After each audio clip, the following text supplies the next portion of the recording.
welcome to GoJo and Golic. Mike Golic Jr., Mike Golic Sr., Emerson Latzia back holding it down for us in the DraftKings studio in Boston. And thankfully so, because we got a great show for you guys today.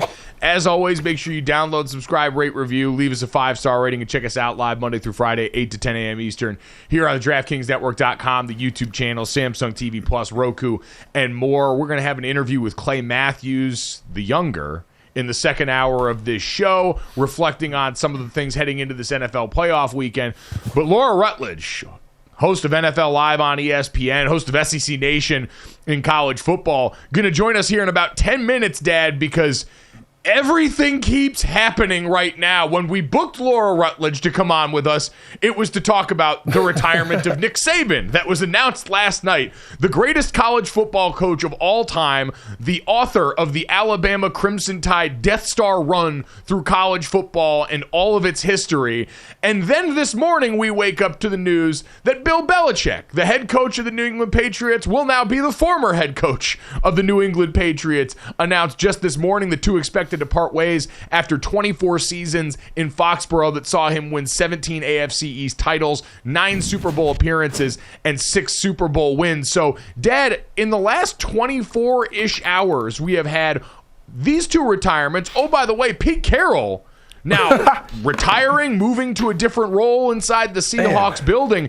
It is a very strange time where it feels like in sports media we're the equivalent of a golf scramble where everyone just bombed a great drive off the same tee and we refuse to just save them for another hole. Yeah, this is one of those where for, how it works, not like people care that much, but when you get ready for a show, like after our show yesterday, you have a meeting and you start talking about the potential topics for the next day, and loosely, because you have to keep an eye on everything. And then a lot of times, your show that you plan just gets blown out of the water. And this is one of those times that it happens. And what's amazing is these three coaches, what they've meant to coaching, and quite honestly, Saban is 22, or 72, Carroll is 72, and Belichick is 71. I mean, we had three of the oldest old-timers in our sport now gone. Some, retiring, and others where we hear mutual. You never know what mutual, you pretty much know what mutual means. Let's be honest, Pete Carroll and Bill Belichick were not coming back to their respective teams, and Nick Saban did walk away on his terms, it would seem.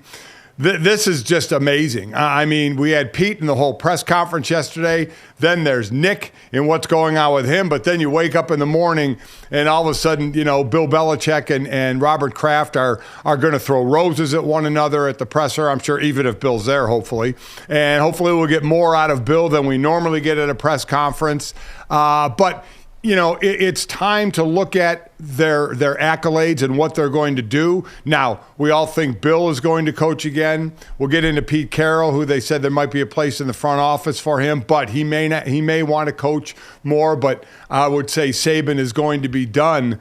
But since Bill was the latest to do it, I mean, and I can I say the biggest name? I don't know, because Pete Carroll's obviously a huge name, one of three coaches that have won a national championship and a Super Bowl as well. But between Bill and Nick, where are we? One is going to go down as the greatest coach all time in the NFL. The other's going down as the greatest coach in college football history.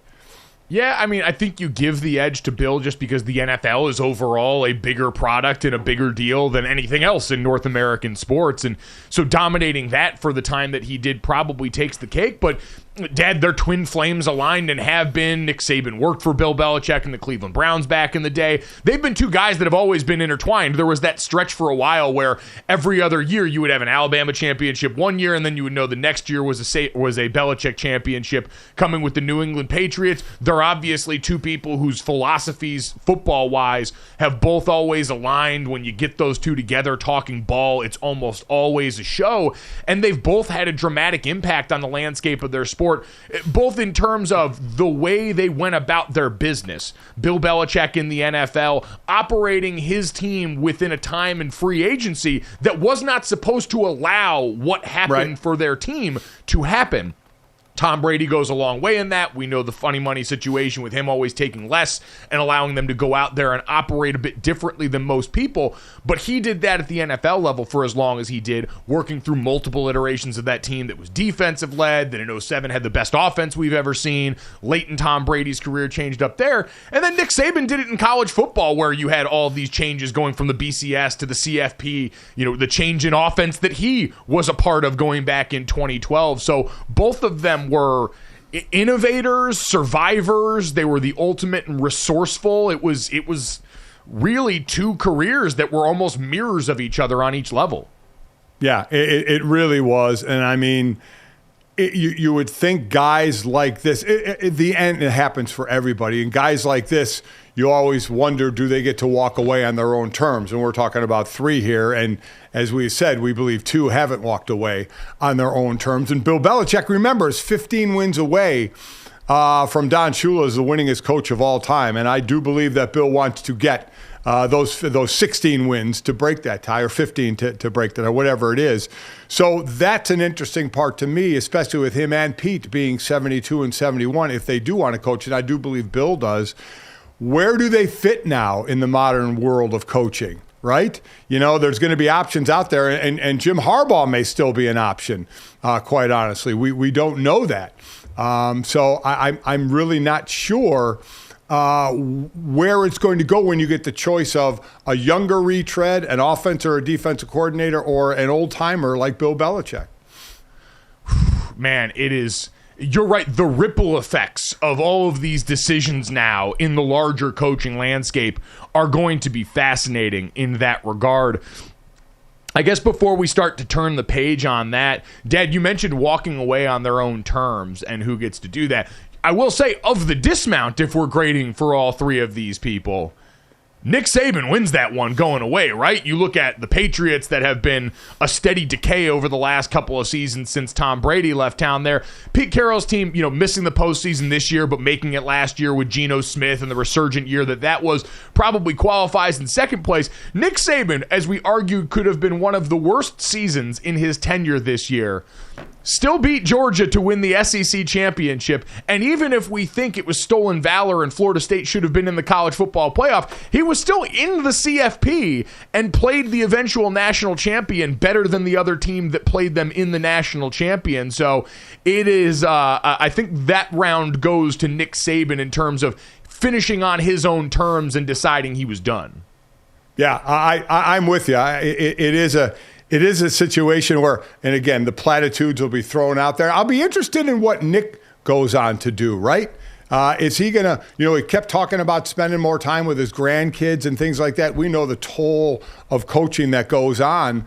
So you wonder, is he going to go into TV? Will we see him somewhere every weekend, or is he just fully going to walk away?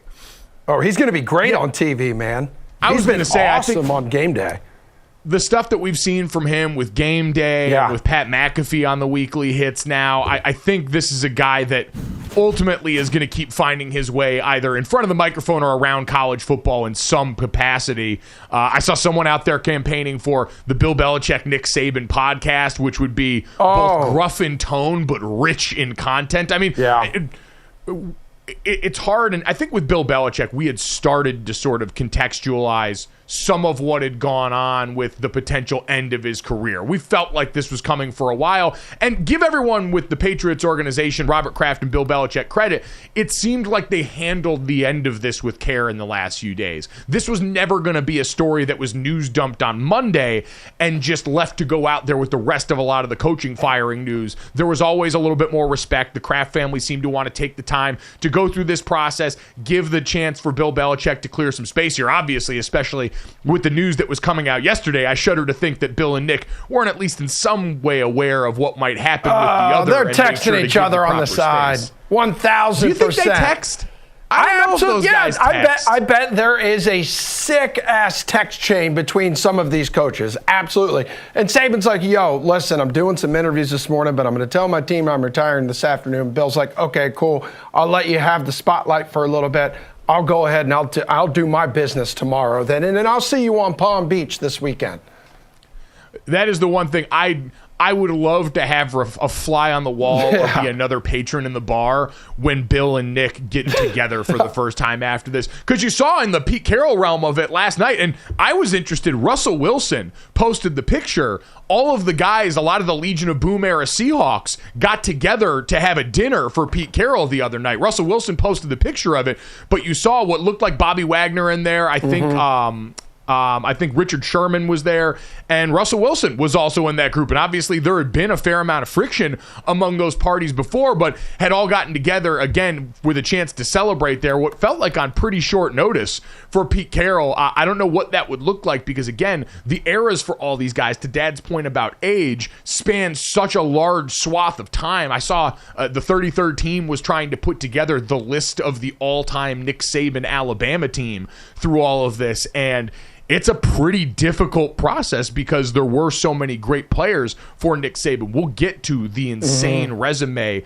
that he comes attached with, Emerson. But for the rest of these guys, you think about all the different people that have wound up both as players and as coaches underneath the Belichick and Saban umbrellas specifically. It's pretty staggering. We're about to get so many more Bill Belichick shirtless Walk of Fames being caught by doorbell cameras. I cannot wait for this, baby. Bring on Bill Belichick in retirement, or maybe we're going to be seeing him down in, like, let's say Atlanta. Yeah, I think that becomes the next part of this is Boo. For Nick Saban. This is, undoubtedly the end of his college coaching career, and now going to be the beginning of a ripple effect of other college coaching jobs that may have come opened up. And then for Bill Belichick, this is kind of what we always talk about with players, that interesting end to careers where you see Emmitt Smith in a Cardinals uniform and it feels very weird and wrong. God, yeah. And we do wonder for Bill Belichick, what happened in New England, and everyone's going to have an opinion that gets rehashed today on the Tom Brady portion of things and his effect on the dynasty versus Bill Belichick and his importance to everything that went on and how those things sort of intertwine with each other. Both were incredibly great on their own. Both would have been successful on their own. Together, they created the greatest dynasty in modern professional sports.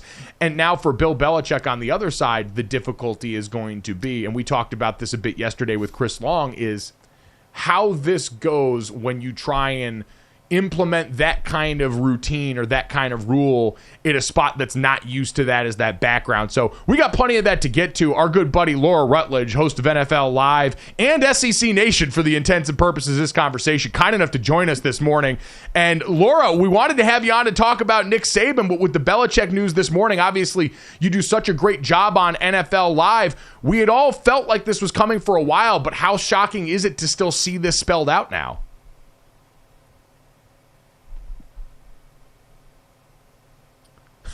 Oh, all right, we're having some technical difficulties with Laura, who can't hear anything right now, so we're going to work our way through that as we've had. All right, Laura, you there? Oh, I'm here. Hi, guys. There we go. What's up, buddy? How are you? Morning. How are y'all? We're good. We're good, Laura. I was just saying, stress. It's the busiest morning in sports right now, where we had you on here all ready to go and talk just about Nick Saban, but with the Belichick news now, obviously your great work on NFL Live, I'm curious, we all kind of felt like this might be coming eventually, but what's it like to see in writing now that Bill Belichick and the Patriots set to part ways? Dude, what is going on? What a week. This is nuts. To your point, we expected this at some point. It felt like it was trending that direction. But then, you would even talk to some people close to the Patriots organization that were like, maybe it doesn't happen right now. So here we are, a new era, certainly for New England. But I think one of the things that's so hard is that you sit there and say, how do you even put into words what he has meant to that place? And I know so much of it's going to always be attached to Tom Brady, and we got like the dynasty stuff that's always going to come out. We're going to be talking about, but I do think we can all agree that it's just an incredible job of coaching, one of the greatest coaches of all time, and crazy to think about the Patriots without him. I'm also very interested to see where he ends up next, because I don't think he's done if he has his way about it. Yeah, I don't think he's done either, Laura. But I guess the question would be in the NFL of today, of which Bill has coached in the NFL of the past and the NFL of today, when you have a younger, for lack of a better term, retread coach, when you have a new OC or DC going to be a coach in this era of football, where is Bill going to fall on the list of, I'm automatically going for him number one, or you know what, he could be my third or fourth choice? Yeah, I think what you just said there is really telling about how much the game has changed. And to me, it does seem like behind, some of these other big names that are now out there, you think about, let's just put it this way. Do you want Vrabel or do you want Belichick? And Belichick's got so much success, and I don't mean to take anything away from that, but it is a world where philosophy is going to matter. And we're seeing these teams make changes and like blame it on philosophy or differences in philosophy. Even the Seahawks, it was very obvious yesterday that Pete Carroll had no intention of not coaching the Seahawks. And he made that pretty clear after the organization kind of tried to make it seem like they were parting ways and he was going to take this, sort of advisory role. So I think what we're seeing is a major shift in coaching. I do think that this year of coaches available and coaches who people can go after is the best that we've seen in a long time. And that matters, right? Especially with some of these teams that could be in the mix to get a franchise-changing quarterback in the draft. So I would put Belichick, third or fourth maybe on some of these lists of these teams, but that's okay because some of the teams are going to miss out on first and second choice, and it may make sense. I mean, the Commanders, come to mind to me as a fit potentially. If they can't get one of these other big names, that could make sense potentially for Belichick. Laura, his counterpart in college football hung it up yesterday, Nick Saban. You were one of the last people to get to talk to him on air after the Rose Bowl. Did you have any inkling that this was coming with Nick Saban given the success that he had this year? Yeah, it's hard to say that I thought he was going to be done this season, right? I actually, if you would have made me bet some money, I would have said he would give it one more go next year and see if he can win a championship and then hang it up. But as I say that, it does sort of, it is telling as somebody who's spent a lot of time around him that I could see a bit of a slowing down. It's not even slowing down, though. I should phrase that better. It's almost more he was stopping to smell roses, for lack of a better. That was very punny by me with the Rose Bowl. I didn't even mean to do that. But anyway, so he was stopping to smell some roses. And he just had never really been that way before. And you could see him really savoring every moment with this team, enjoying the coaching, enjoying the maturation and the transformation of the team this year. And those were things that in the past, he didn't even really have to do that much of, just because it was a different time in college football. And he had players who he had kind of homegrown and the best recruits in all of the country and all of that. But I think you saw kind of why he might feel ready to step away. And I would also say, and we'll find out from him maybe at some point, I don't know that he even knew what he was going to do. I think he was waiting to kind of see how he felt. And, this came to fruition, obviously, for him and his family. But, it's wild to think, guys. I mean, it's hard to imagine college football without Nick Saban. And I would imagine he'll keep some sort of connection to the game, whether that's in TV or whether he does something else as a, kind of an oversight role somewhere. But he even watching him run out on the field at the Rose Bowl, I was like, this guy can run faster than me, and I'm 35 years old. So I don't feel like he's this, I've done my time and I'm, aging and all that. It's not that. It just may have been time in his mind to step away. Well, I think all of us can toast today with an oatmeal cream pie at some point in honor of the greatest college coaching career I have ever seen. As he calls them, his Debbies, not even the little Debbies, just calls them the Debbies. That's awesome. When you're Nick Saban's age with that kind of record, you can just address them as Debbies and absolutely get away with it. Laura, we know you're going to have a busy day, bud. You're the best. We appreciate you taking some time out to join us. Thank you so much. Thanks, Laura. You guys are the best. What a treat. We'll talk soon. Thanks. Absolutely. Mike, the great Laura Mike, Rutledge. You think he's doing the double-decker oatmeal cream pies? Gotta be, right? I think it's like, when you get ready to put a dog down at the end and you just let him go and eat everything in the kitchen and you lay it all out on the floor. Why'd you have to go there? Yeah. That's Nick Saban with oatmeal cream pies. Did I just try and kill Nick Saban? Is that what happened? You did. Come on. We're putting him down. That's why we bring in professionals like Laura Rutledge to help me sort through these complicated issues.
Thank you to the great Laura Rutledge. Again, you can check her out hosting NFL Live every day over on ESPN with that awesome crew. They're going to have no shortage of stuff to talk about coming up. Oh, my gosh. Also on SEC Nation. She cut her teeth in that conference. And so waving goodbye to Nick Saban, a huge piece of that era. Dad, we'll get to Saban and Pete Carroll here as we go along, but Belichick being the story of the day, I think it's worth, reframing the career that we just saw take place. Field Yates, our good buddy over at ESPN, a guy who cut his teeth scouting for that Patriots team, really summed it up well. 24 seasons, 17 AFC East titles, 9 Super Bowls reached, and 6 wins in an era that was set up for turnover and parity, and found a way to manage through all of that right now. He is going to go down as arguably the greatest NFL coach of all time. You mentioned he is 15 wins shy of passing Don Shula for the most all-time by a coach. He tied the record with 178 losses for the most all-time this last week in what was his final game in New England. But I guess, Dad, overall, when you think of Bill Belichick's tenure in New England, what is going to be the first thing that comes to mind for you? Consistency, and I mean the way they always talk about a coach and their personality. They take that on as a team and how somebody coaches, how they treat others. Bill was, while there was still a hierarchy that Tom Brady was going to get treated a little differently than everybody else. He may actually be the closest to everyone is going to be treated equal. And if it's a bad snow day and you can't make it into work on time, just stay home, no matter who you are, type of a coach. This is a guy who, and what's always amazing is we look at, and I always encourage everybody to do this, even with Nick Saban, Pete Carroll, Bill Belichick. We know of them. We know of Pete Carroll as this great coach from Seattle and what he did at USC. And Nick Saban, obviously, the different stops he had that we knew about of his greatness, and certainly Bill. But go Google them and look at where they went. And a coach's journey is just amazing. Before Bill started coaching in 1975, and everybody, of a younger era than mine are going to know of Bill Belichick as when he took over New England and started winning Super Bowls. That was 25 years after he first got into coaching and started the coaching the way he was going to, and acquiring the personality that he coached with, acquiring talent around him to bring with him, from a coaching tree, which hasn't been very successful when they've gone out on their own, unlike Nick Saban. But I would say consistency. Everybody knew. If you went to the Patriots, you knew exactly it's the Patriot way, which in reality it's the Belichick way. And no matter how you played, if you came to New England, you were fitting into that system. Right? It was kind of the old schoolish where it wasn't really, in the way I'm going to say it, but a great quarterback who could run all over the place in college would come to the NFL and they would mute him. They would say, well, that was great in college, but you can't do that here. Now you embrace it. You embrace the versatility of a quarterback. Yeah. But with you had a way you were doing it in New England. It's been the way from day one that he's been a head coach. I'm sure he's learned a little bit, obviously, here and there along the way, but you knew exactly what you had to do. And a lot of it sounded like wasn't fun. But okay, so, everybody going to their job every day, maybe you're not having fun, but you knew, especially later on here, you had a chance to get a ring, so you would endure it. Because how many times you hear players say, my God, that was a rough year, but we got a ring. That's what you're doing it for. He had his way, and that's why I wonder, Mike, going somewhere else, can he? Now he had acquired that system to where if you came to that team early on, you knew what you were getting into. So now while everybody knows Bill Belichick, if he goes to another team, that's a whole crew now. You have to kind of change because he's not going to change, right? He's going to try and bring his level of coaching to that team. I think the proxy for it is what we saw with Sean Payton this year in Denver, who was far less resume-wise than Bill Belichick, but held in similar esteem in terms of a respected coach with a resume that precedes himself, walking into an organization that had not done a lot of winning recently. And we saw a lot of that was in relation to Russell Wilson in the way that it was framed, him coming in and telling Russell Wilson to stop trying to be the president, stop kissing so many babies, all of what he was allowed to do inside the building. But it was that idea that someone with a more old old school approach came into this area and made everyone else immediately have to alter themselves around his space. I think that's going to be the same sort of idea with Bill Belichick. Mike, do you think and let's be honest, most of the players in the NFL are in their 20s, right? Yeah. Do you think any team, if Bill goes to a team, do you think the majority of those players are going to go, hell yeah, we have the greatest coach in NFL history, or, oh no, we've heard the way he runs a program and this is going to suck? I think it's going to depend on the person, because you always hear the phrase great players want to be coached. Like, I have a feeling there's a number of guys that would look at that as an opportunity and say, hey, listen, because the guys that quite frankly balked at that are probably guys that weren't going to be around that long to begin with.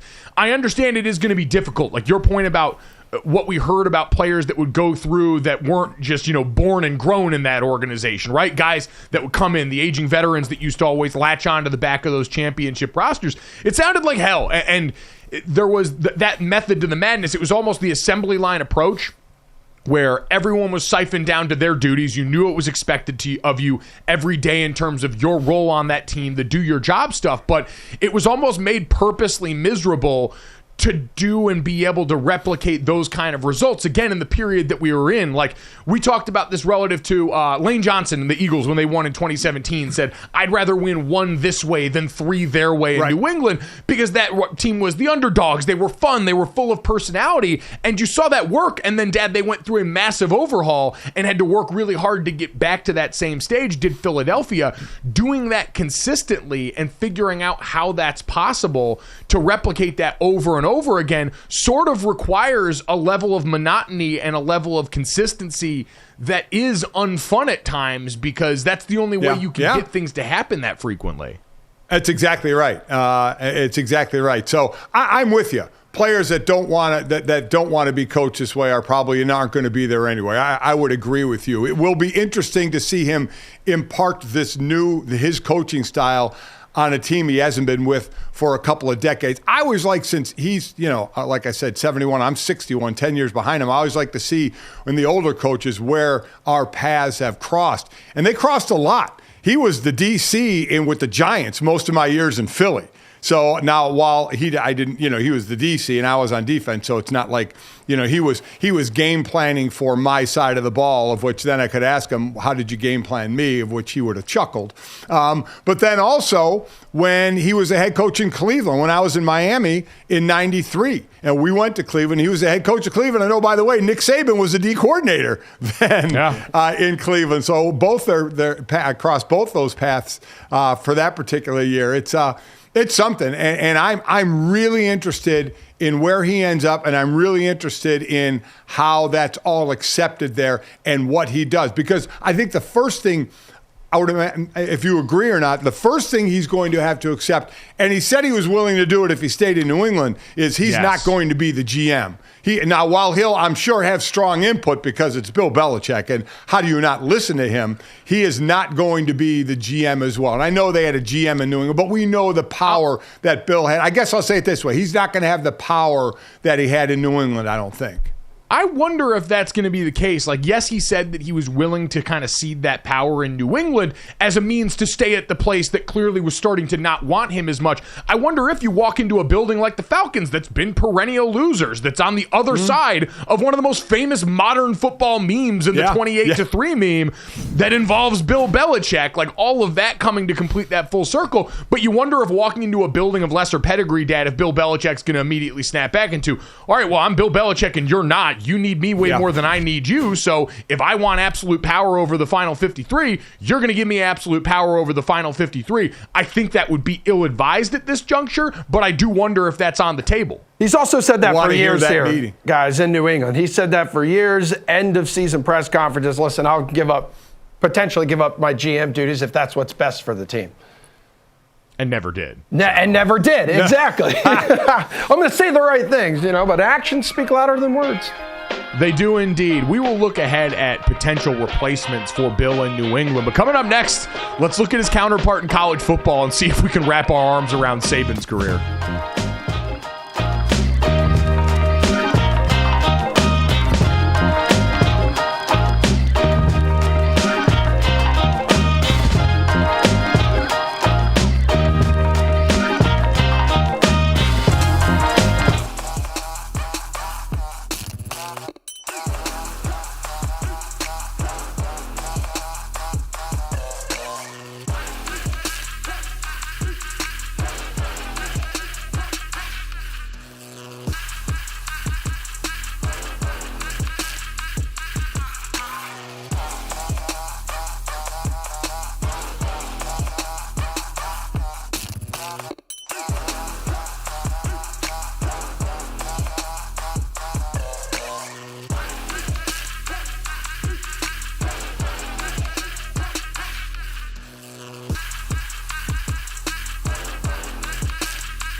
know this is unfun radio in some ways, but I want to do a little bit of reading here as we turn our eyes briefly from Bill Belichick to Nick Saban, his counterpart in college football. His dad mentioned his old defensive coordinator under him in Cleveland with the Browns, and the longtime coach of the Alabama Crimson Tide that hangs it up, calling it quits. And this is the one where we feel like is actually done. Pete Carroll, Bill Belichick, their futures could hang in the balance. But for Nick Saban, we now get to kind of put a cap on what was an insane run, the greatest college football coach of all time by almost any conceivable metric. And I'll give it to you like this, Dad. Coached 17 seasons at Alabama, and in that time won 201 games, 6 national titles, 11 SEC championships, and was ranked at least number 1 at least once in 15 of the 17 years. Since he took his first head coaching job at Toledo in 1990, he technically only had 1 losing season, and we still have actually that to contend with here, as I think that's a stipulation about an NCAA violation.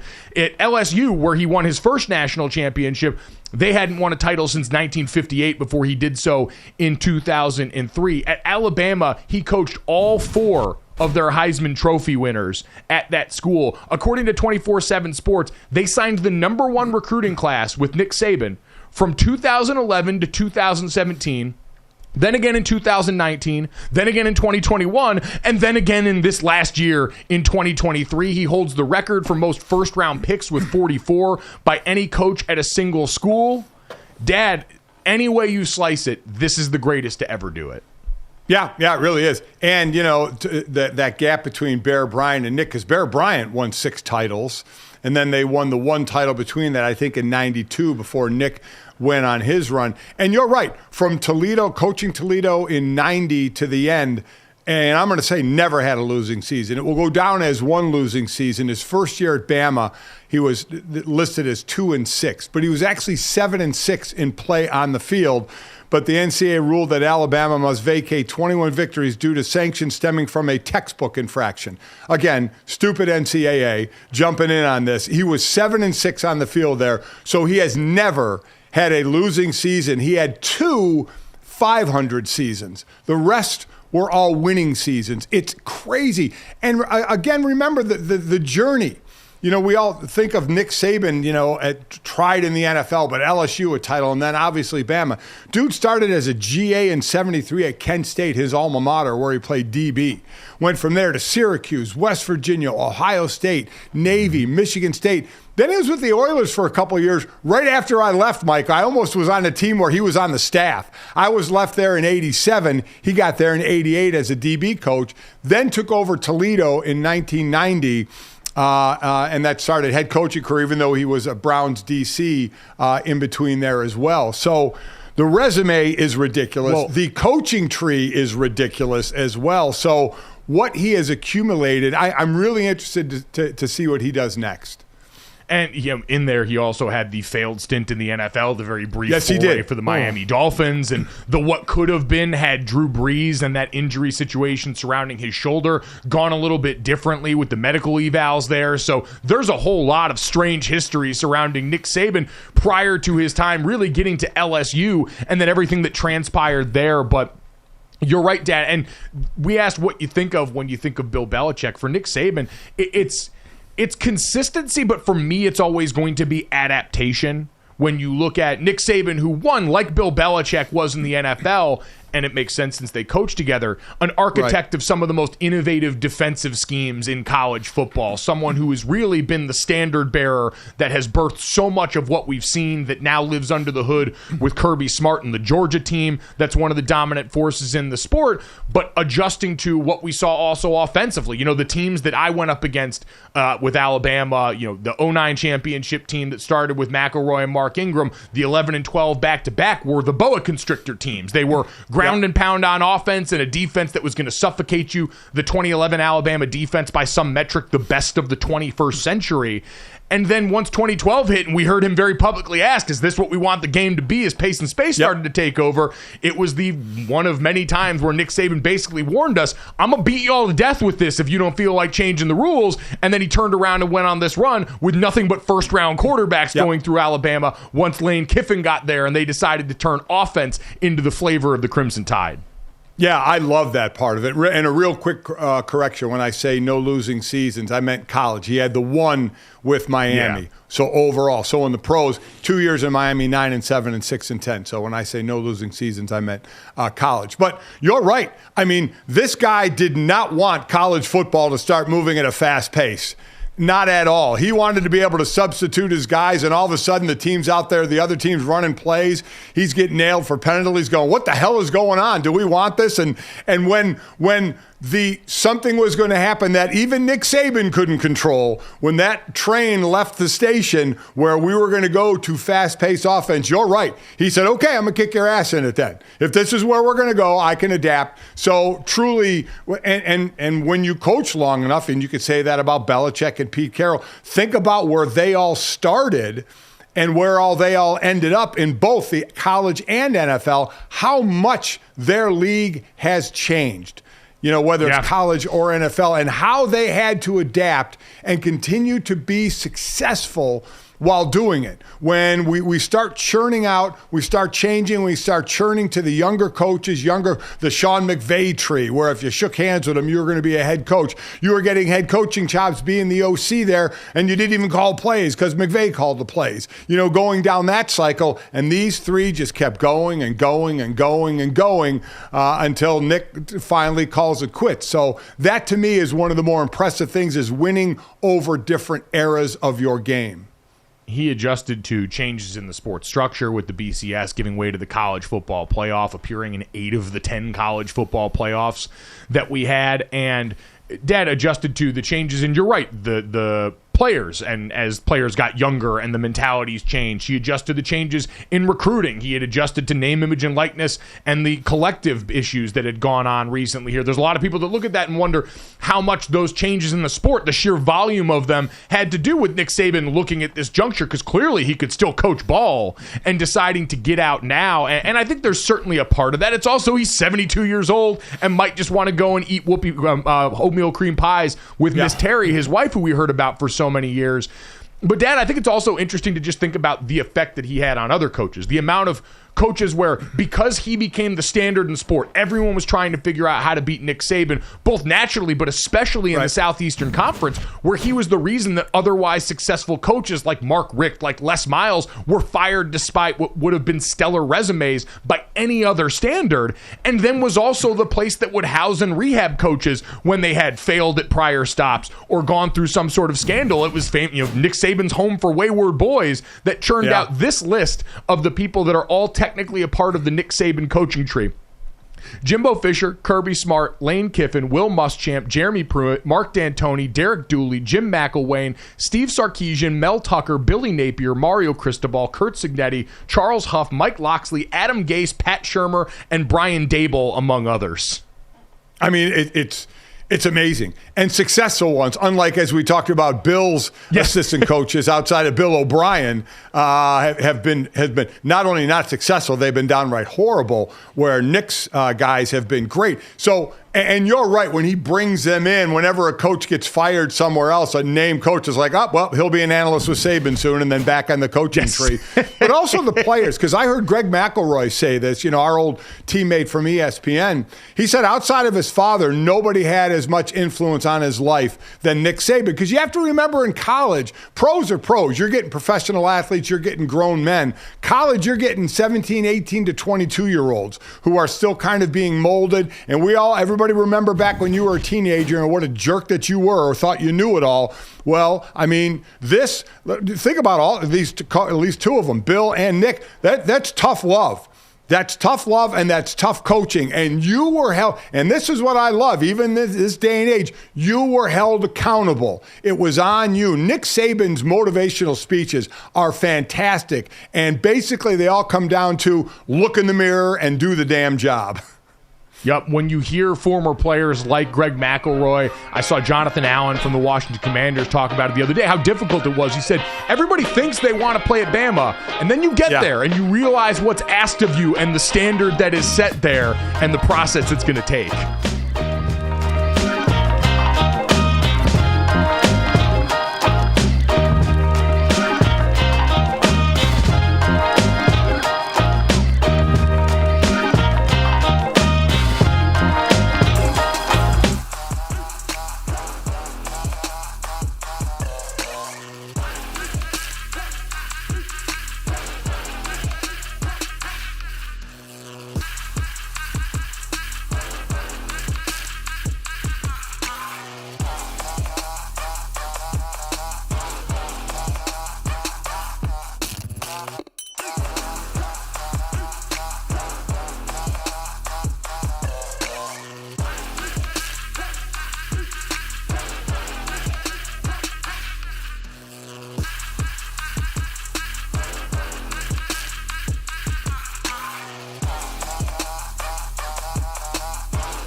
Dad, I will say my favorite thing that came out of the Nick Saban retirement news from yesterday was not only getting to rehash all of the old Nick Saban press conference moments, an absolute artist in front of a microphone and in front of the pool of reporters after Alabama practices, him at booster events when he would get riled up and go on these rants that felt sincere in the moment, would sideswipe guys like his former assistants in Jimbo Fisher, but were almost always aimed at trying to get more boosters to give money to the program or some goal he was trying to accomplish. The thing I enjoyed more than that was Nick Saban, his recipe for his favorite baked beans getting rehashed from his time at the University of Toledo. The card came out yesterday, and I don't know if this is from a media guide or what, but it was Nick's favorite baked beans that you can now make. And that I feel now compelled to try and make going into the rest of this weekend to honor the Nick Saban. I almost called him the late Nick Saban. What am I doing?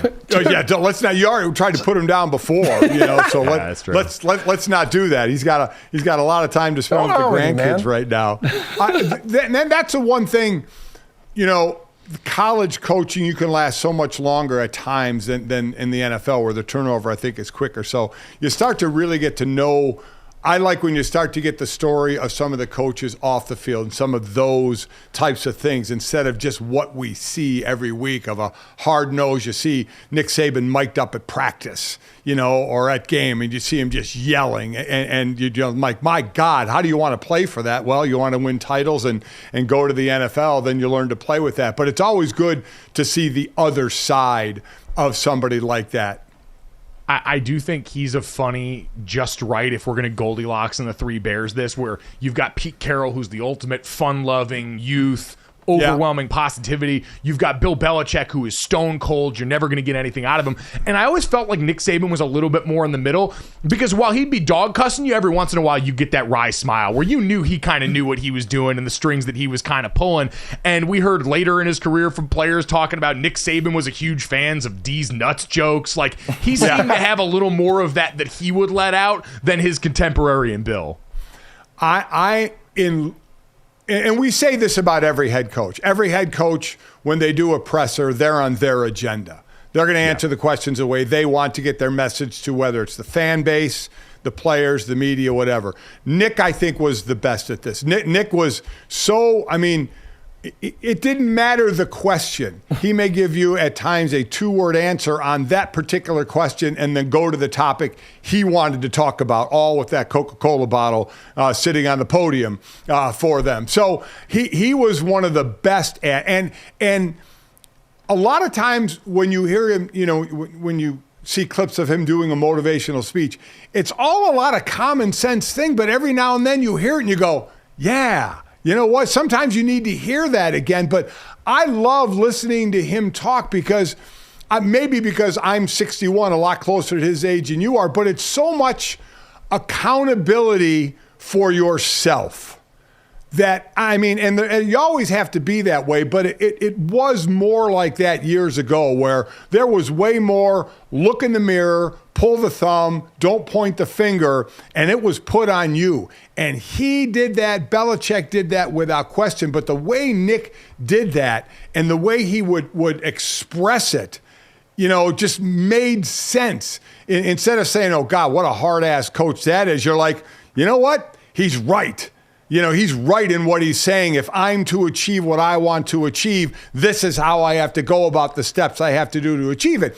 And a lot of times we know, as I said, we know the steps, but to hear it from a guy like that, the way he puts it, it kind of just reinforces in your head, yeah, he's right. At the end of the day, this is on me. These are my choices of what I'm doing if I'm going to succeed or not. He was a master communicator. It is part of what made him so successful for so long. And now it's part of why replacing him is going to be such a difficult task here, Dad. And that started in earnest yesterday. We got a reminder of just how weird and chaotic college football is as everyone has begun flight tracking season, looking for tail numbers. And we had a group of Alabama fans outside of their stadium basically praying to the mural and the statue of Nick Saban out there, chanting anyone but Dabo, as now people are going to turn to what potentially comes next. And Dad, it's interesting because for so long, Dabo, who was a former Alabama wide receiver, was seen as the guy that whenever this happened, people immediately slotted in there while Clemson was winning national titles and staring the Tide eye to eye during the college football playoff era. I wonder if that's as much of a slam dunk now. Clearly, for some portion of the fan base, it's not. Pete Thamel over at ESPN yesterday tweeted, with no likely internal replacements at Alabama, here's a quick projected target list.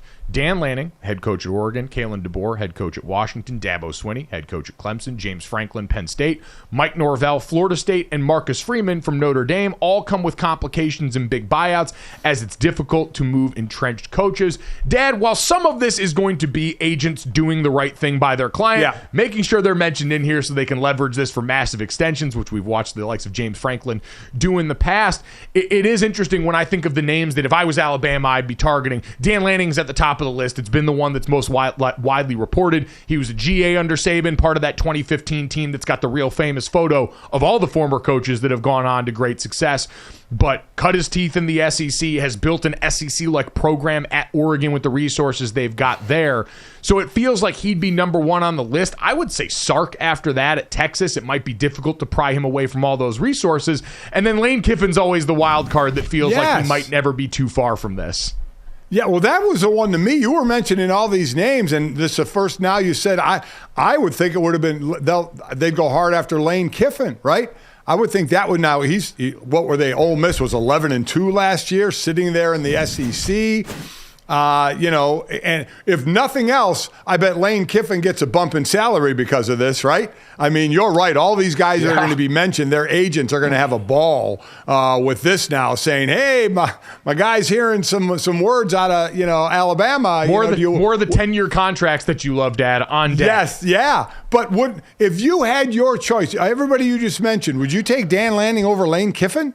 Yes, if you could choose. You Absolutely. would, really? Man, isn't this Lane Kiffin's dream job?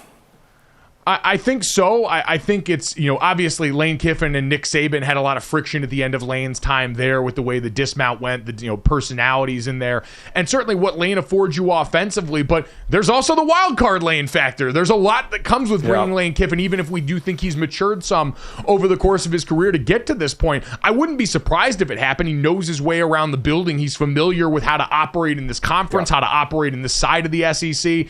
He knows that program, and so I'm by no means saying it'd be a bad choice. And quite honestly, it's the most realistic in terms of Ole Miss is not going to have the resources to keep Lane if Alabama wants to come calling. Alabama's going to be able to pony up more. For Oregon, for Texas, that's a little bit more of a difficult conversation.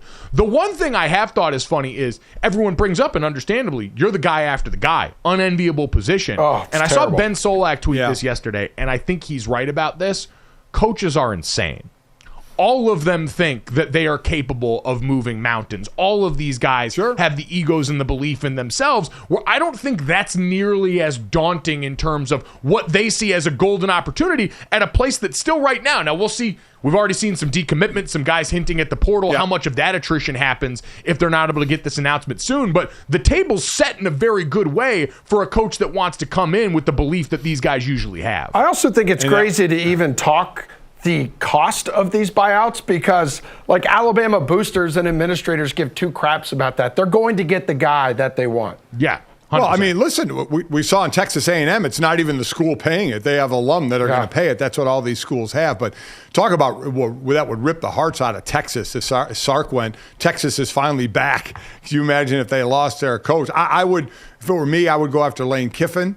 But there's going to be no shortage of big time. Let me put it this way.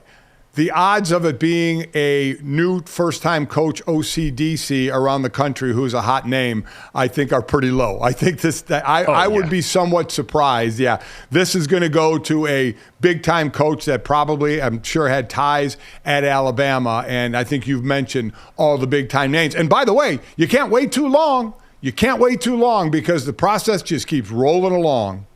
I don't think they'll have to. Their AD came out and said the next time you hear from me, it'll be announcing the new coach. And then it becomes the ripple effect it creates. Because you're right, it's going to be an entrenched coach, and that's going to create a vacuum that starts absorbing more and more coaches as we go along.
back here on GoJo and Golic, everybody, where it is time now to turn our attention to a fun little conversation the guys had with Clay Matthews earlier this week before all of this crazy-ass 24-hour news cycle dropped on us, including Pete Carroll stepping down, leaving, being removed from head coach of the Seattle Seahawks, because he was a guy who coached Clay at USC, acknowledged before that he didn't even know how good the linebacker was for most of their time together. Played 11 seasons in the NFL, 26 overall pick in the 2009 NFL Draft, Super Bowl champion, 6-time Pro Bowler.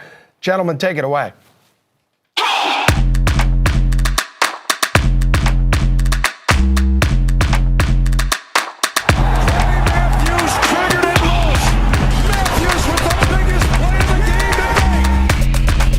All right, so a funny thing happens post-playing career. All these people in schools that you're so trained to hate as a kid, you end up getting more exposure to and meeting people and realizing, man, there's a lot of good people around here. And sitting here talking to Clay Matthews right now, obviously former USC standout, soon-to-be Green Bay Packers Hall of Famer, which is awesome, and congratulations on that, Clay. But I'm sitting here before the interview talking to you, and I'm like, damn, this is like the nicest SC guy I've ever met. You're going to make me actually not feel good about beating the Trojans anymore.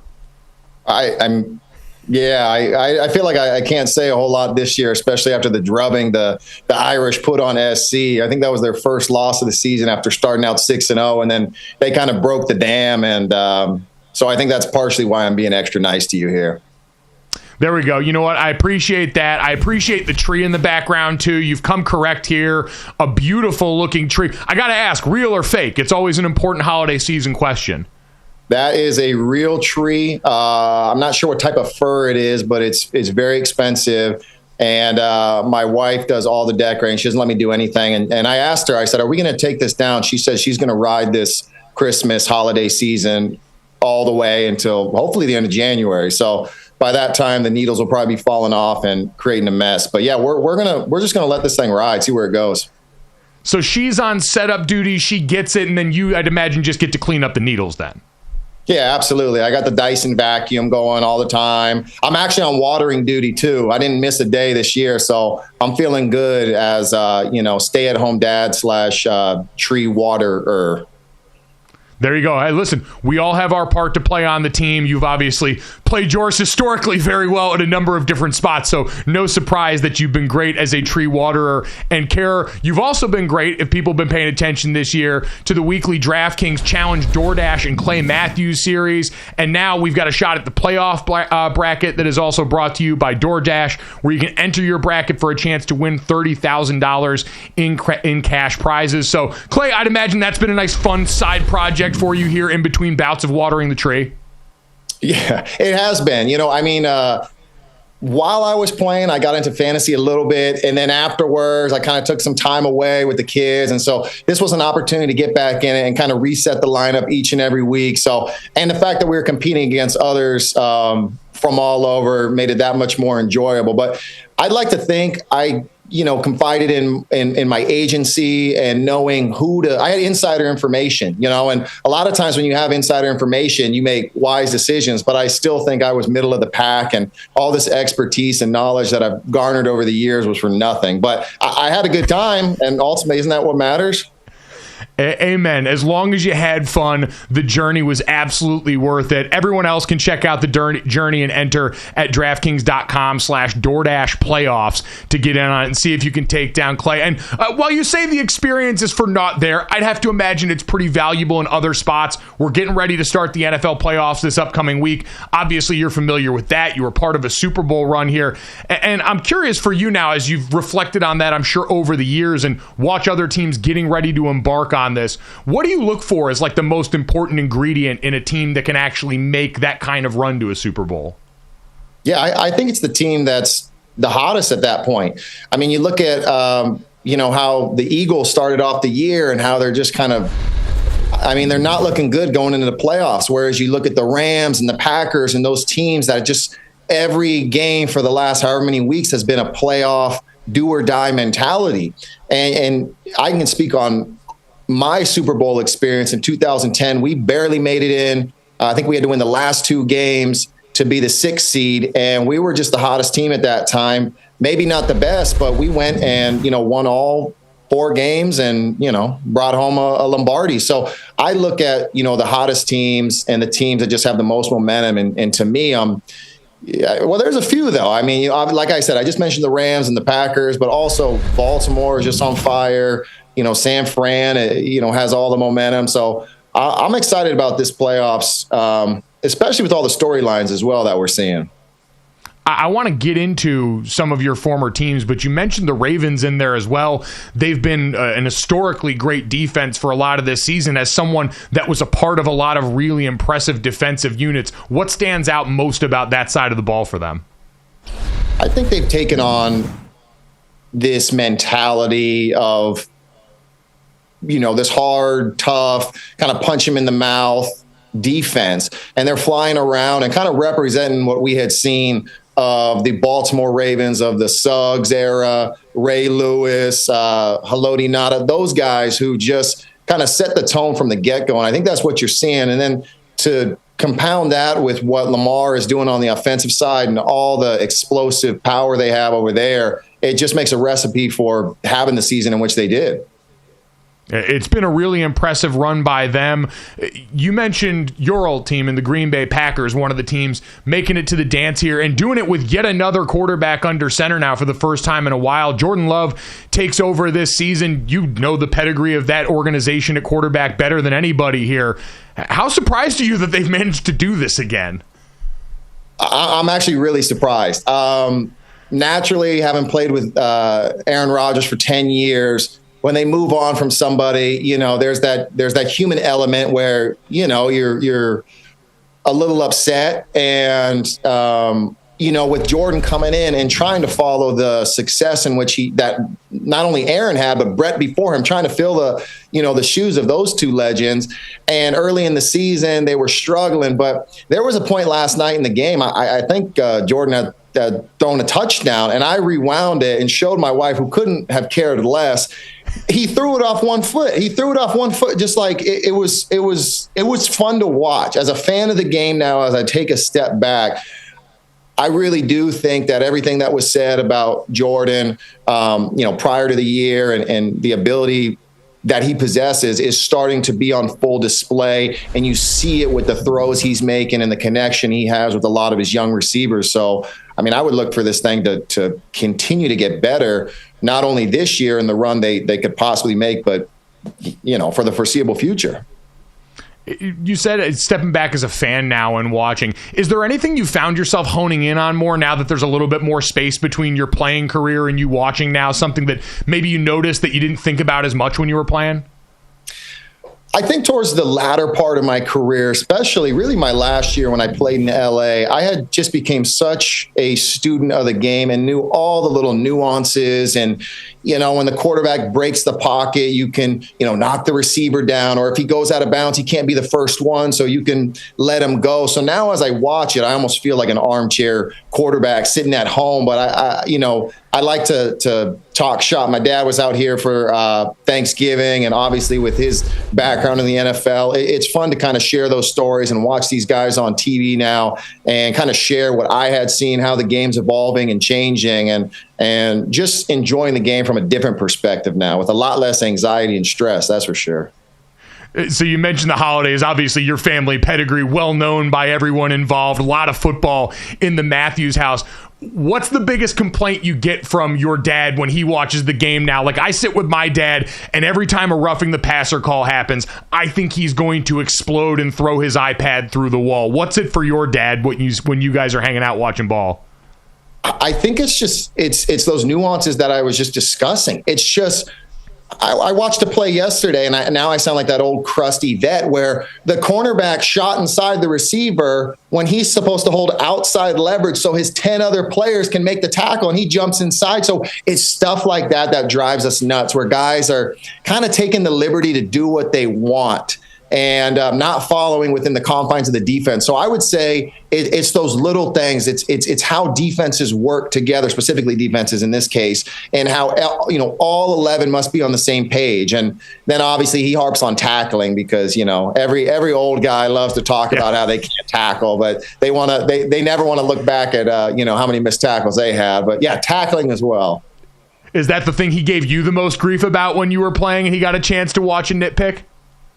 No, he never gave me too much of a hard time. I think what was great was, I think for the longest time, and I don't know how it was for you, I kind of had a long arm up as far as like, I got this, Dad. I got this. I don't need your help. And there was a point specifically in my rookie season, we had lost to, I think, the 0-7 Tampa Bay Bucks. And I finally called him. I said, what can I work on? And how can I, what can help me? And it was little stuff, whether it was crouching the line, whether it was looking for this, doing that. And so I think from that point on, I really went to him for advice more so than I'm sure many others can with their fathers, just with 19 years of experience. He just has so much to give me, just from the nuances of how heavy a tackle sitting in his stance to the eyes of the U tight end who's across the line who might be sifting back. So I think that's what made it really special, the kind of those post game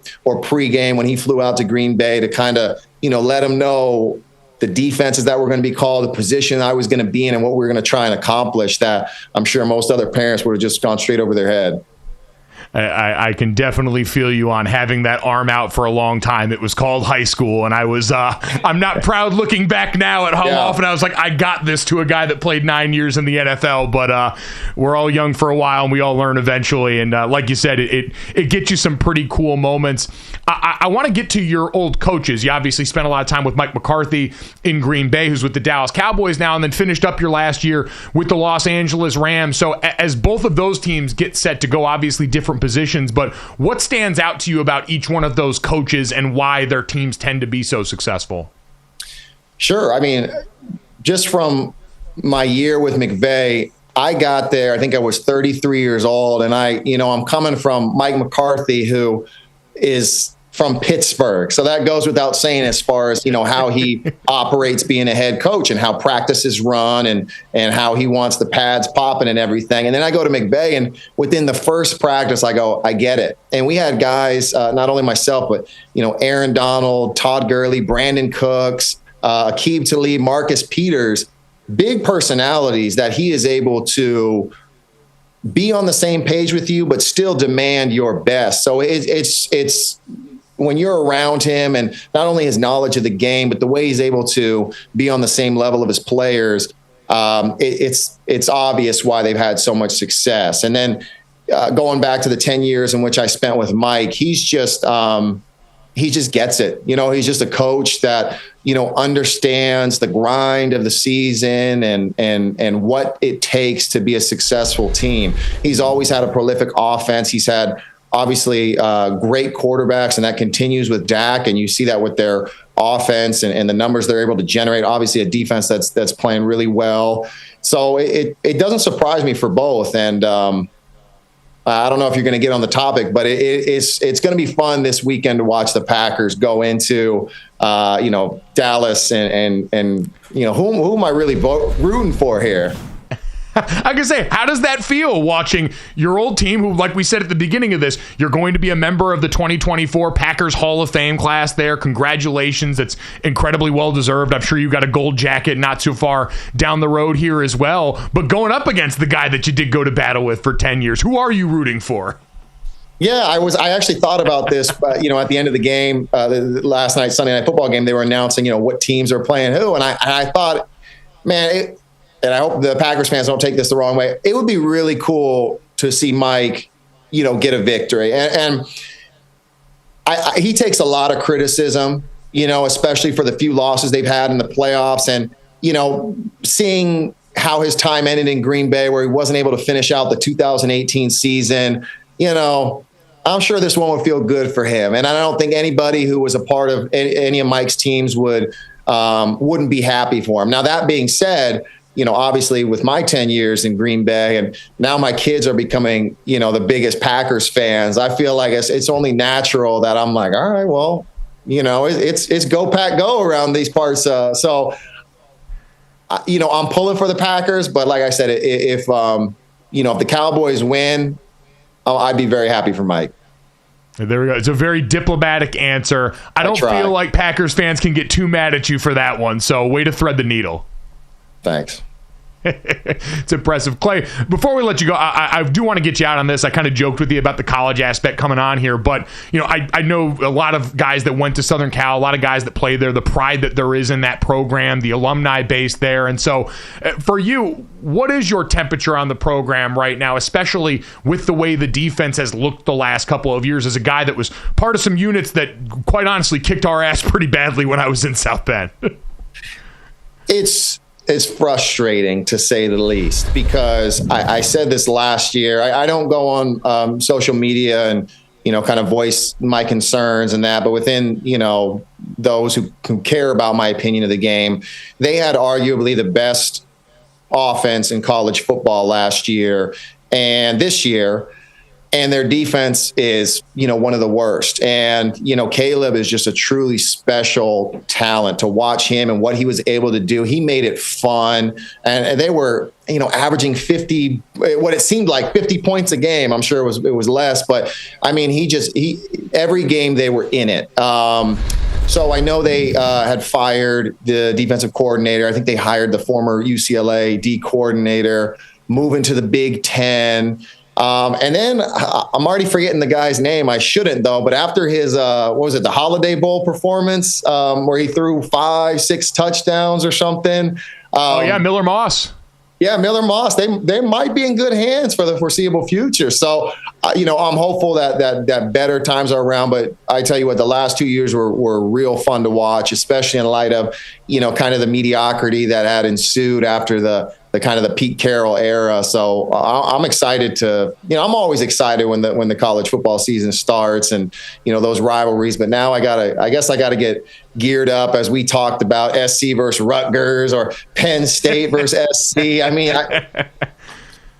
it'll be fun nonetheless. It'll definitely be fun. And surprise, surprise, USC has ended up with potentially another great quarterback prospect. I, for one, am stunned that you guys keep finding your way into this. It's an impressive lineage there, and certainly just overall impressive by you. Clay, can't thank you enough. Again, the partnership with you, DraftKings and DoorDash, Challenge DoorDash and Clay Matthews. You can check out there, enter your bracket for a chance to win $30,000 in cash prizes, heading over to DraftKings.com/DoorDash playoffs. Clay, thanks so much for the time, man. Congratulations on all the success, and hopefully we'll get a chance to talk to you again soon, man. Absolutely. Thanks for having me on. I appreciate it. It really was. I said at the beginning of that, Dad, I hate when I found out guys that went to schools that were rivals are actually really good dudes, and it seems like Clay was he's a good guy. That family. Yeah, the family. I mean, if people don't know this tree, Clay Matthews Sr., which would be Clay, who you talked to, his grandfather, he was in the 1949 NFL draft. So he played. And then the sons, Clay Matthews Jr. and Bruce Matthews, were my era. Bruce was actually my teammate in Houston. And those two had to play against one another because Clay Jr., not this Clay you were talking to, Clay Jr. was an outside backer, and he would be rushing against his brother Bruce all the time. It would be amazing to watch because when Clay was on the Browns and Bruce was on Houston, my brother Bob was on the Browns and I was on Houston, but we never played against one another like they did. And then Clay Matthews Jr.'s two kids, Clay the third, who you talked to, and Casey, both play in the NFL. And Bruce Matthews has two kids. Kevin was a center in the NFL, and his other son, Jake, still plays in the NFL, has been the left tackle for Atlanta since 2014. So the family tree of Matthews in the NFL goes back to 1949 when Clay Matthews Sr. was drafted. It is incredible what a football family they are, and really cool people.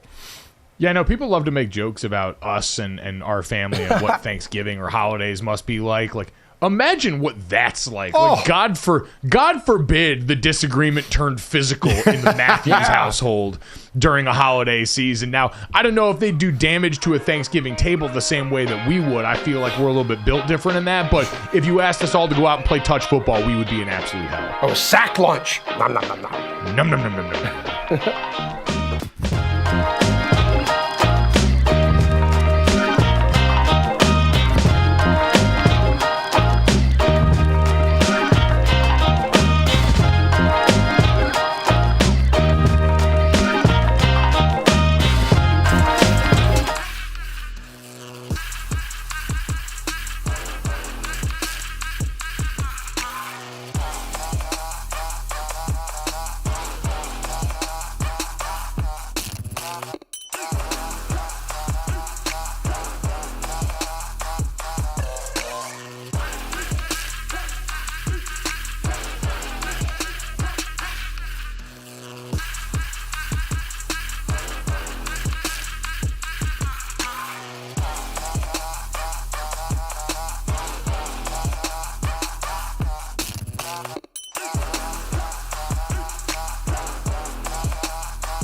Well, I don't know about you guys, but I'm old enough to remember when the Seahawks removing Pete Carroll as head coach was the biggest football news in America. So the Seahawks parting ways with Pete Carroll as their head coach, that was yesterday. That was the first massive nugget of the day after he spent nearly 15 years in that role. So team owner Jody Allen releasing this statement announcing that he was not fired, but his role is, quote, evolving from head coach to advisor. And he was quite emotional in his press conference yesterday.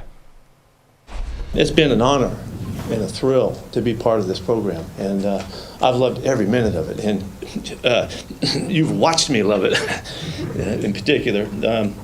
And it's exciting that there's such a future here, and you can see it, and we know what's happening, and it's bright, and the club's got great places to go, and there's great chances. It don't ever happen automatically. There's a lot of work to be done and all of that, but the future is bright. And following our season-ending meetings with ownership in the planning sessions, it's clear that, and for a variety of reasons, we have mutually agreed to set a new course and for the club to take on new leadership.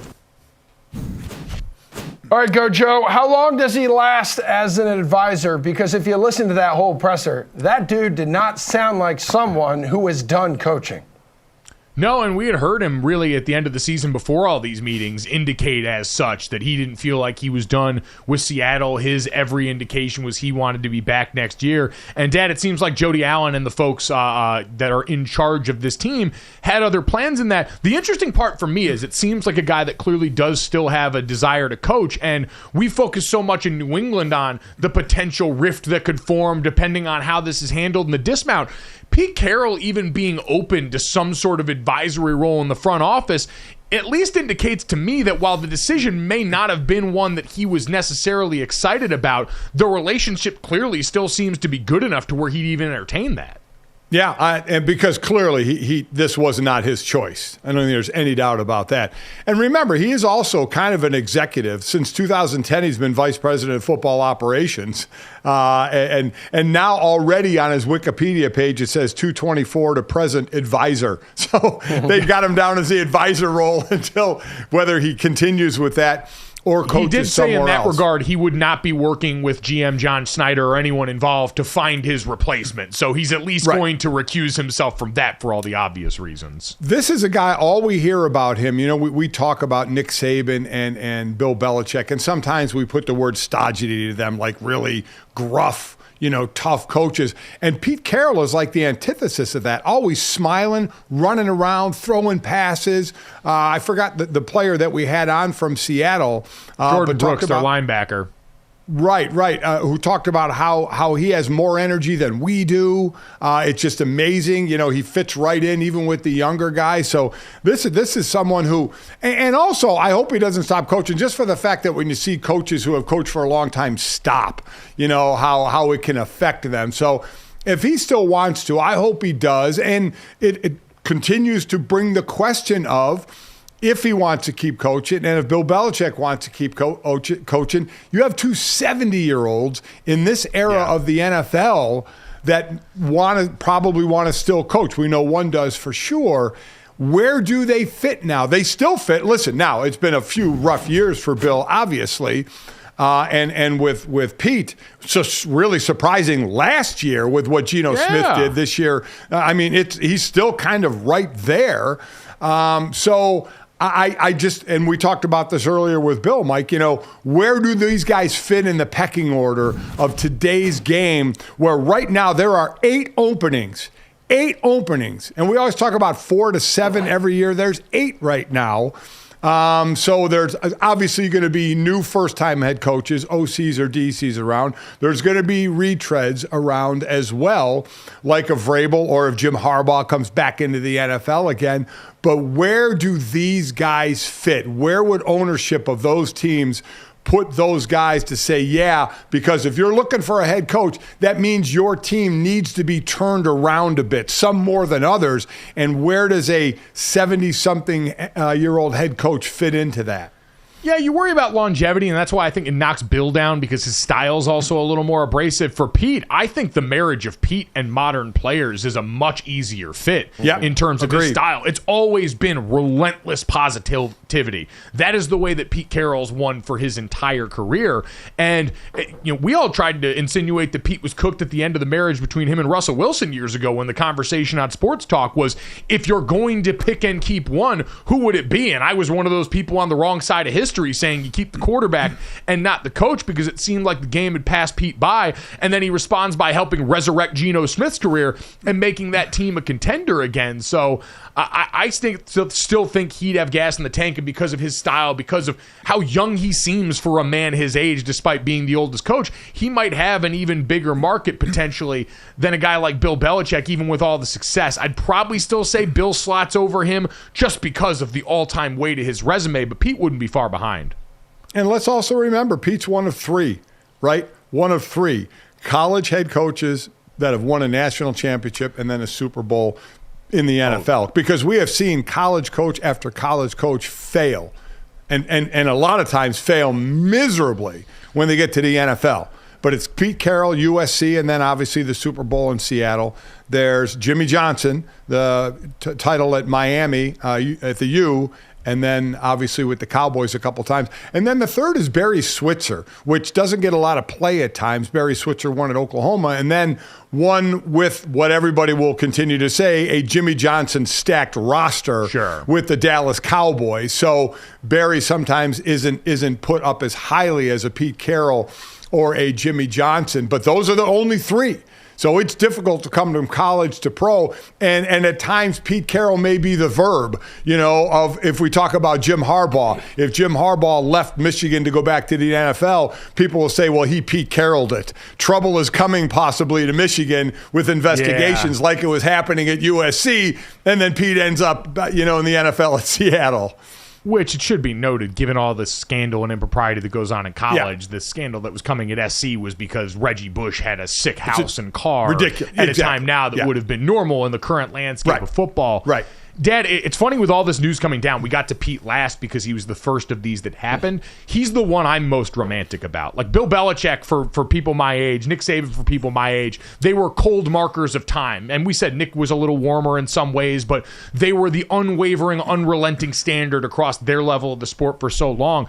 Pete Carroll, I think because of his personality and because of the groups he was associated with, I don't know, man, like, you and me have different views on USC. They were your most hated rival at Notre Dame. For me, it was Michigan. And I think part of it was because USC was one of the teams that made me love college football when I was a kid. Those early 2000s USC teams were larger than life. They transcended the sport because he made them so cool. Movie stars and actors were showing up at practice. They were stars in a town in Los Angeles that doesn't traditionally absorb college sports like that. He made the teams that defined an era. That game against Texas for the championship game when I was young is one of the greatest games ever played. And then he followed up creating an iconic program in USC in the beginning of the 2000s in college football by going and helping author one of the name defenses of the 21st century in the Legion of Boom Seahawks, another team that was so dripping in personality and swagger and style that was so individual and so big a departure from the Saban teams and the Belichick teams that all tended to be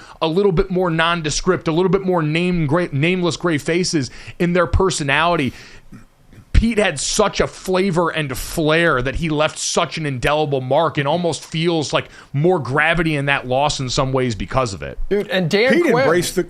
I was going to say, sorry to cut you off there, Mr. G, but Dan Quinn helped coordinate that Legion of Boom defense. Some saying he may be the favorite to replace Carroll, and some say, hey, might Quinn consider Carroll for a member on his staff? Yeah, I don't think, if Quinn got it, I don't think that would happen. I don't think Carroll would be on his staff. But Quinn, listen, he was the DC of that. And to your point, Mike, Pete embraced the cool, right? Yeah. He embraced the LA style. He embraced the fun and the cool and the stars where Saban and Belichick never would have done anything and hadn't done anything like that. So, yeah, you thought of Pete as that cool dude. Yeah, Nick Saban and Bill Belichick were arguing at the Thanksgiving table. Pete was outside smoking weed with the cousins. Hell yeah, brother!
right, we've waxed poetic about Nick Saban, Bill Belichick, and Pete Carroll at this point. God bless so like when you have the big box places like ESPN or Fox and stuff like that, you've got all these montages ready and sitting in the can for years for when this news might possibly come, especially for guys that have been around this long. You never know when the end might be for, Bill Belichick or Saban or any of these guys. And so you've always got the packages ready. Getting to fire off that whole clip in one day has got to be incredible theater and a programming nightmare for so many people. So God giving his toughest battle to his strongest soldiers, television and radio producers. But Dad, it also gives us the chance to kind of start to forecast in the meantime what the future does look like at all these spots without these. Is now Alabama needs a new head coach, the Patriots need a new head coach, and the Seattle Seahawks all need a new head coach to take over for legends in their respective organizations. Each and every one of them, Pete Carroll included. I saw Mina Kimes yesterday on NFL Live say he is the greatest coach in Seahawks history, and that is not hyperbole. And so you're tasked with replacing that. I'd be interested in what you think, Dad, because it seems like at least two of these jobs have pretty easy replacements that people have name associated and slotted in. Emerson mentioned at the end of last segment, Dan Quinn. I was on with 105.3 in Dallas yesterday, and everyone there is kind of quaking in their boots, believing that the Seahawks are going to go after Dan Quinn, who was the architect of those Legion of Boom defenses under Pete when they were winning, and that the Patriots are going to pick a former linebacker, either Gerard Mayo, who's been on staff there, or Mike Vrabel, who's been coaching in Tennessee since that time, as one of the replacements there. Do you see it differently for either of those teams? Well, no, I see it as those are potential targets. Now, it doesn't mean those potential guys, either Mayo, Vrabel, or Quinn, will take those jobs, right? Just because Vrabel played there doesn't, he's still a head coach who's going to be in demand. And do you go to where you played and the guy who coached you, or do you go to the best situation? Do you go, if you have the choice, if the Patriots want him, but there are two or three other teams that want him, is it because you are a Patriot, or do you say, you know what? Of the four choices I have, they're third on the list. I don't think you get, maybe in college you get that guy that goes to his alma mater or somebody who worked a long time at the school, but I don't think in the NFL it's that way. Dan Quinn people have been going after him the last couple of years, and his pay just keeps going up and up and up because he has choices. So again, is Seattle, if he has the choice, if three teams come after him, is Seattle the best option as a head coach? So just because there's an association there in the NFL, I don't do it like in college where there can be an association. So while I get those names and I get it, I don't at all think it's a given. Because, if Vrabel is offered the Chargers job or the Patriot job, on paper, which one is better?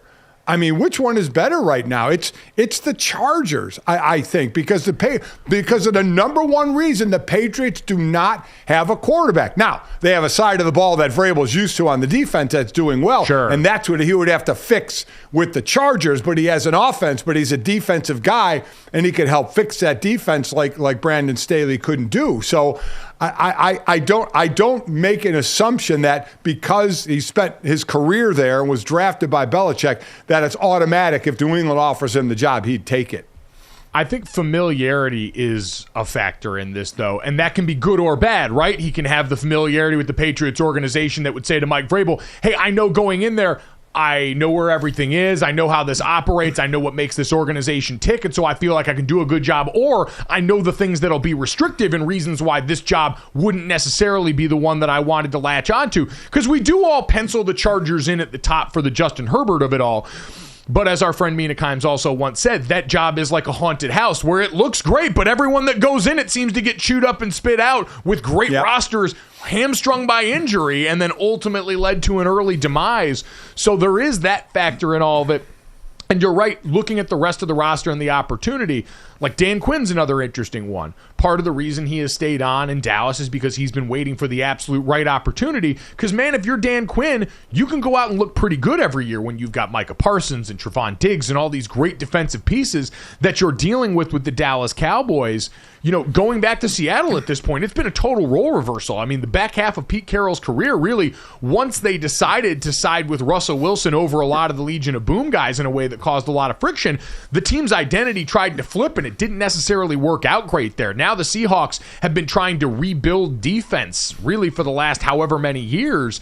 Is that a task that Dan Quinn looks at as enticing, or does a job like Tennessee, where you're going to have a young quarterback and a defense that's got some compelling pieces in the front seven to try and build around, or the Chargers for the reasons that you mentioned here, anywhere down the list? I think familiarity does get your foot in the door, but it's going to be interesting how these teams close. So again, 8 teams: New England, the Chargers, Atlanta, Carolina, Washington, Seattle, Vegas, and the Titans all have job openings. So it's always, the top coaches involved in this usually have a choice. But Mike, I am so interested in ownership on who these teams target, because think about where we are. I don't know if we haven't because this guy's never been available. Of who's available: Bill Belichick, Pete Carroll, Jim Harbaugh still possibly. We don't know that. Mike Vrabel, before you even get to the hottest first-time head coach coordinator everybody talks about is Ben Johnson. There are other coordinators out there and first-time possible head coaches that are going to get looked at. But the names in front before you get to those possible first-time head coaches, and even throw in, like I said, the Dan Quinn, who was a head coach, but a hot commodity. A Brian Flores, is he a former head coach? A Raheem Morris, a Steve Wilkes. These other names that have been head coaches that are out there. Where do the young coaches that we've seen a slew of lately, especially if you were associated with McVay, where do you see those guys? I mean, now do they drop down on the list, or does one of these 8 teams just say, we want the young guy, we want him first? Oh, give me Harbaugh. I do think it's very interesting to think about this in relative to the Chicago Bears and the decision that they just made. Because the Chicago Bears came out and said they're going to fire Luke Getsy, their offensive coordinator, but Matt Eberflus is going to keep his job. And you think about the timeline difficulty that presents now, Dad, because what you just described, the cavalcade of great coaching candidates that are available in the market, both proven and unproven right now, is unlike anything we've seen in recent history.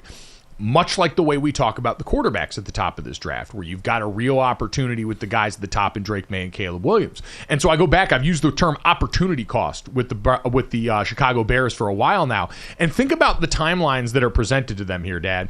You can either fire Luke Getsy, so if you keep Justin Fields, he's now in his 3rd coordinator in 4 years, and if things don't go well, you're going to probably have everyone get fired over the course of next season and be up, Bleeps Creek with that one. Or you take a new quarterback at the top of the draft, and now you've got a coach in Matt Eberflus, who's a lame duck coach going into this year, in a situation we almost never see the coach survive, where you've got a great young talented quarterback, and then the team still doesn't succeed well enough, and now they decide to make the change there, and that great young quarterback you just spent capital on is now dealing with a new staff and all the challenges that come with that. See Justin freaking Fields and what just happened with the Chicago Bears in this same role. So the move is very high risk, because essentially if the Chicago Bears, with all their capital and the foundation they set this year, don't go out and become the 2023 Houston Texans of next season, they're going to be in an unstable version of that timeline that puts these assets at risk.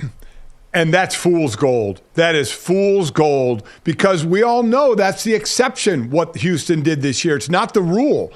It is absolutely the exception. But owners see it happen.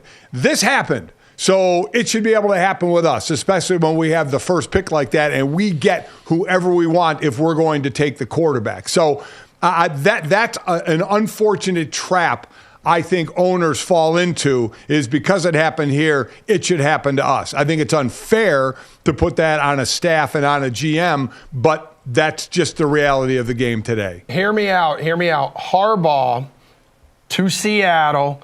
The irony would be absolutely unmatched. A noted rival of Pete Carroll's in college and the NFL.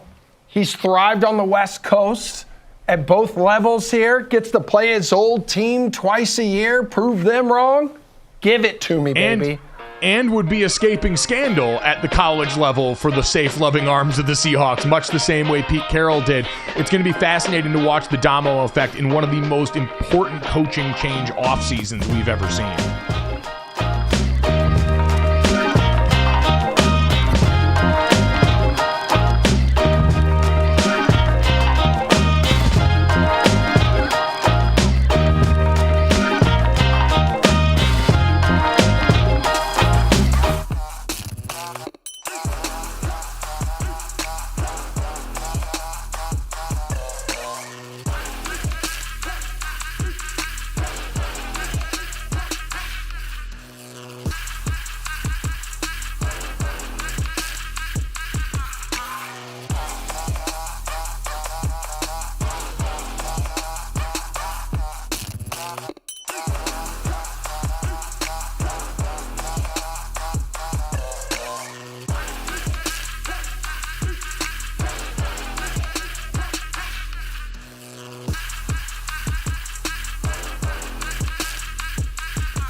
right, guys, time to finish off the show the way we always do. Busy one. This, that, and third. 3 quick stories to send you into your day. Stories that on any other day probably would have been A-block stuff, but because 3 of the best coaches of all time in college football and the NFL decided to retire or get fired in the same 24 hours, our plans changed drastically. And because of that, make sure you always download, subscribe, rate, review us, leave us a 5-star rating. Try and check us out live for mornings like this, 8 to 10 a.m. Eastern on DraftKingsNetwork.com, the YouTube channel, Samsung TV Plus, and Roku, where you can see great guests like our buddy Laura Rutledge, the host of NFL Live and SEC Nation, and Clay Matthews, who joined us today, the former Green Bay Packers great, Green Bay Packers Hall of Famer this upcoming season. You missed any of that, check it out wherever you get your podcasts or available on YouTube as soon as we get done here at the end of the show.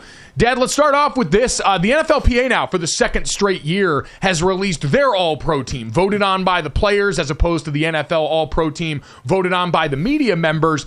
And a few standouts on this list. First off, congratulations to our Notre Dame boys there. Kyle Hamilton, Notre Dame safety with the Baltimore Ravens on this team. Zach Martin, the All-Pro perennially at right guard. And I believe Quentin Nelson tied for the left guard spot on this team as well. So a bunch of Domers represented in this thing. Well, actually, it was Joe Bitonio and Tyler Smith from the Cowboys who tied. I was wrong about that. At left guard. The amazing thing about this, and kudos to your side of the ball, Mike, is obviously on this roster you're going to see Hall of Famers, especially throughout, and Aaron Donald, right? He's walking into the Hall of Fame.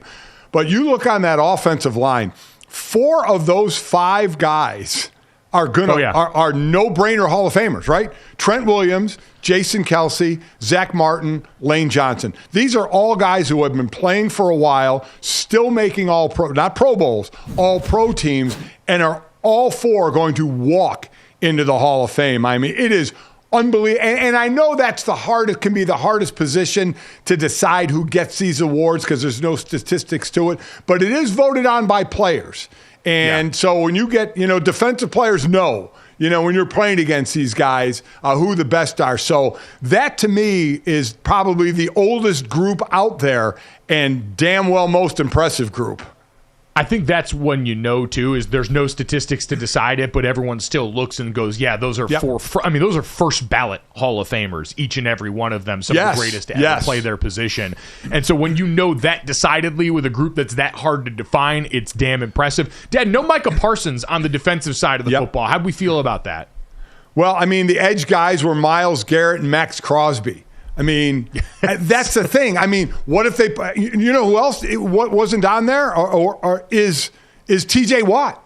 He led the league in sacks. He's the only guy to lead the league in sacks for 3 years. Again, it's Myles Garrett and Max Crosby. Remember, it is voted on by the players. So those 2 left off. And Mike, by the way, you left off one Domer. Brandon Aubrey, the kicker. Oh, yeah, shout out. Brandon, dude. This story is unbelievable still. He never played football at Notre Dame. He played soccer, played in the soccer MLS minor league, and then kicked for the Birmingham Stallions in USFL.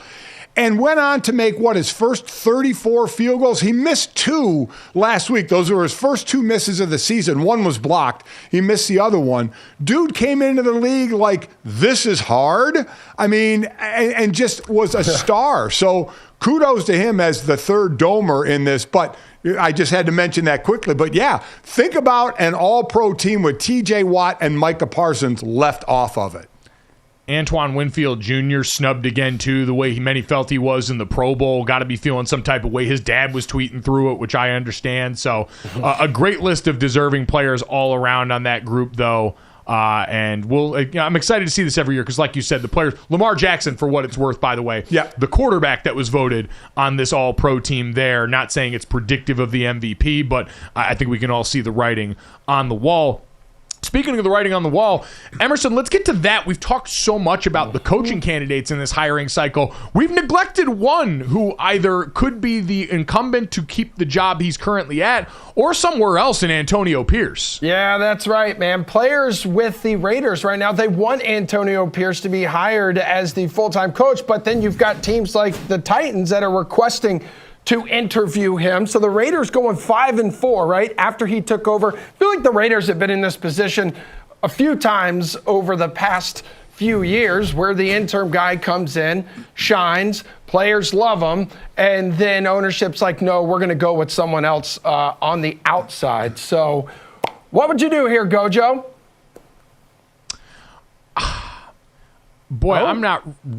It's really a tough one for me because I think if Jim Harbaugh is available and interested for the Raiders, you swallow your pride and you make that move for a guy that's been such a proven commodity at every level. I know in college, I more associate the danger of the interim head coach being slapped with the head coach full-time tag because the locker room vibes really like him. That's not always something that indicates sustained success as a possibility. But, Dad, I do think we underrate the skill set that Antonio Pierce has demonstrated, which is the ability to lead people and manage. We so often have these things pegged for people that are high-level coordinators, but that's a different job entirely. And Antonio Pierce, we see the value of these interim tags in giving guys the opportunity. This conversation came up a lot with Jeff Saturday last year about the opportunity lost, especially for a minority candidate, to go out there and show in real time and practical application what someone's capable of. And so Antonio Pierce has the best job resume to walk in with of many of the would-be first-time head coaches in this cycle. What the happiest thing I'm for with Antonio Pierce is the fact that a lot of people thought it was either he's going to get the head coaching job with the Raiders or he's going to go back to being an assistant with nothing in between. So now him getting interview, if he can get him at other places, I think that is fantastic for him. I'm with you. I would love him to be the coach of the Raiders, but you have to pull the reins and say, okay, the locker room loved him and a lot, and I like him a lot, but it's also you're comparing him to a guy that they hated in Josh McDaniels that was knocked out of there. Now you're going forward on more of a long-term deal.